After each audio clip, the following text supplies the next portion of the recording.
Hi third grade and welcome to another video in Global Studies. Last week we learned all about democracy, but not everywhere in the world has democracy. Some places have a monarchy and some places have a more socialistic view on government. We're going to learn all about that today. But I want to know, what would you do if you were queen or king for a day? I think I know what I would do. Yeah, no. No, I don't want 3 grapes. Bring me 9 orange. Actually, no, I don't want that either. Bring me 9,742 kiwi. That is exactly what I want for breakfast. Thank you so much. You get a chicken nugget. You get a chicken nugget. You get a chicken nugget. We all get chicken nuggets. Okay, so I've made it my new law because I'm the queen.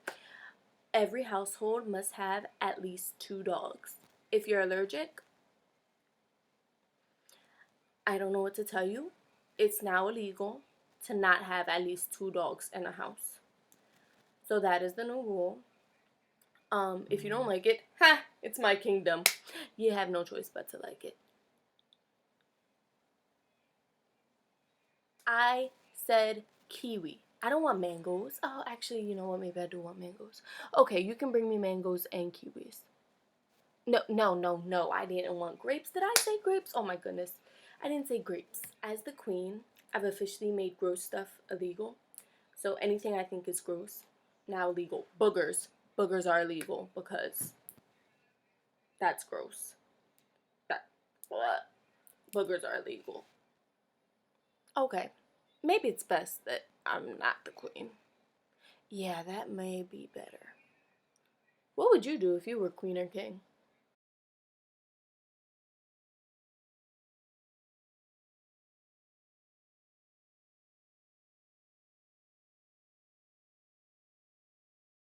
Alright, it's fun to imagine that we were queen or king and we could make all the rules, but let's learn about some real monarchies as well as socialism. Let's get right into it.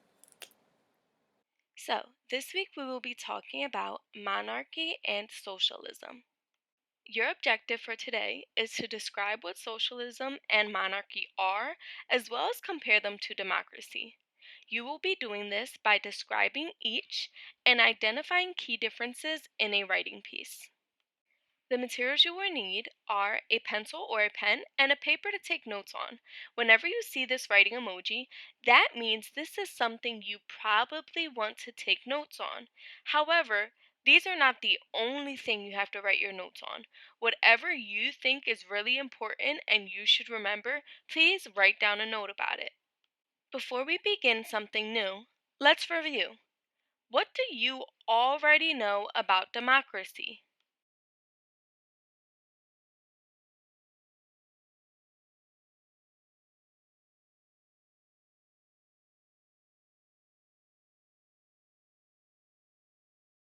Remember, people get to vote for the leaders they want to represent them in a democracy. In a democracy, no one can be a leader unless they run for office and are elected by getting the majority or the most votes. Now that we've reviewed, I have a question. What do you think Saudi Arabia in Asia and the Vatican City in Europe have in common?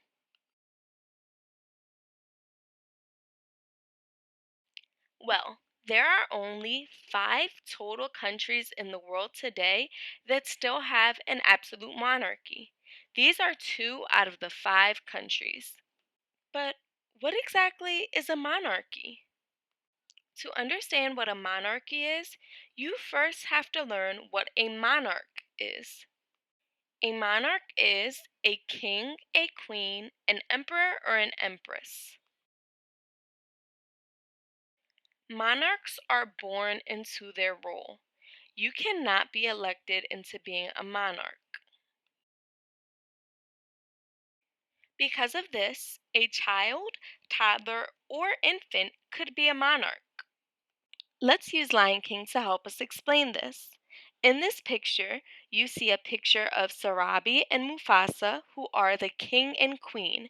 They are the monarchs. In this picture, you also see Simba, their cub. When Mufasa is killed, Simba is technically the new monarch because he is Mufasa's son, even though he was just a child. There are three different types of monarchies. You can use the acronym CAL or CAL to remember the different kinds of monarchies. I guess we can call it different kind of monarchies. Get it? call, call it CAL. Okay, let's keep going. The C stands for constitutional monarchy. A is for absolute monarchy, and the L is for limited monarchy. Let's begin with a constitutional monarchy. In a constitutional monarchy, the monarch has certain powers granted to them in the country's constitution. A constitution is a legal document that gives certain people powers to do certain things in a country. Next, we have an absolute monarchy. In an absolute monarchy, the monarch has the power over all of the laws and all of the government. They have the absolute power. Finally, we have a limited monarchy. In a limited monarchy, the monarchs aren't really involved in the decision making for the country. They are mostly involved in ceremonies and are a means to keep the tradition of having a royal family alive. I guess now you guys can call yourselves monarch geniuses, right? Am I right? All right, I'm trying, guys. So let's shift gears, but before we do so, I want you to close your eyes and picture what would happen if there were no entrepreneurs in the world. Remember, an entrepreneur is someone who decides to create or run a business. What would the world look like if we completely got rid of all of the entrepreneurs in our community?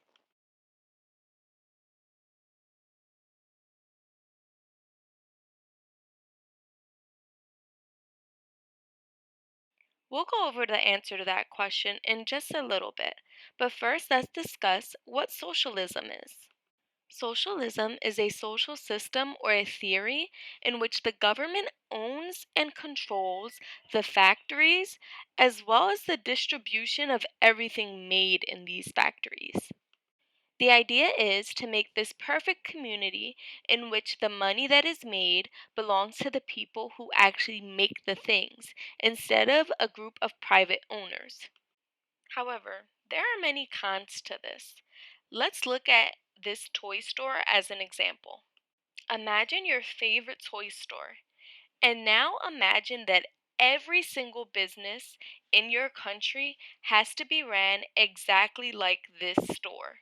That means if this store is closed on Thursdays, every store in the country has to be closed on Thursdays.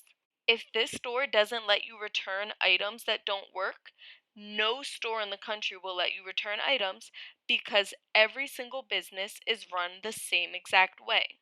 This could cause a lot of harm for small businesses who may not have as much money as these larger companies. Some of the kinds of socialism include that these entrepreneurs may feel that the government is taking too much of their money, so they may move their small businesses to other places. Go back to the question in the beginning. If our communities don't have any of these small businesses or entrepreneurs decide to take their business elsewhere, our communities would be highly impacted. In addition, oftentimes socialism leads to a government failure and a rise in strikes amongst factory workers. Now, remember, our objective is to compare and contrast democracy to these two other government systems. So, let's fill out a Venn diagram. In your notes, please draw a Venn diagram and label one side democracy and the other monarchy. I'm going to begin by identifying one similarity that both democracy and monarchy share. Democracy and monarchy are both forms of government. Make sure you put this in your Venn diagram.